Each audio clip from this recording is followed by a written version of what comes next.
रात की हवा में बारिश की लगातार ढोलक की थाप गूंज रही है। जैसे ही रिफ्ता आंगन में कदम रखता है, वह चिंता से डूबा हुआ है। उसकी निगाहें गीली धरती पर घूमती हैं, तूफान के पर्दे के नीचे खोए हुए खजाने को बेताबी से तलाशती हैं।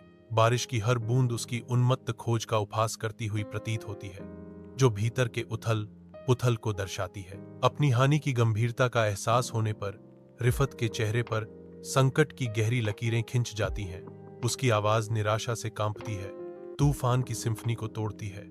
वह चाबी कहाँ गई? मां की आखिरी निशानी।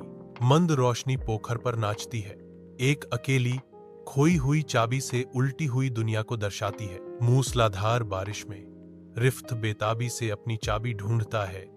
हर बूंद उसकी उम्मीद पर हथौड़े की तरह प्रहार कर रही है। उसकी निगाहें बाढ़ के बीच सोने की चमक पर अटक जाती हैं। दिल धड़कते हुए रिफत चमकती हुई वस्तु की ओर झपटता है। उम्मीद उसके अंदर उमड़ रही है।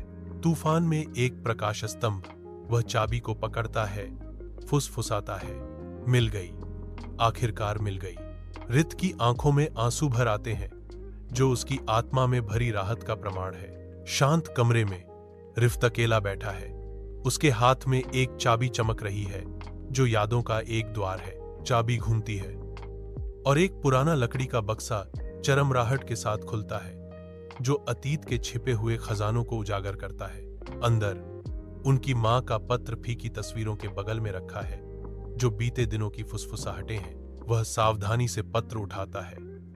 हर शब्द उसकी आवाज की एक भूत है, जो उसकी आत्मा को झकझोरने के लिए तैयार है।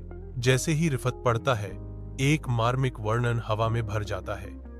एक बारिश वाली रात, जब उसकी मां उसे कहानियां सुना रही थी। उसकी आंखों में आंसू भर आते हैं और रिफ्त बचपन की यादों की गोद में खो जाता है। अपनी मां की कहानियों की गर्माहट को फिर से जीता है।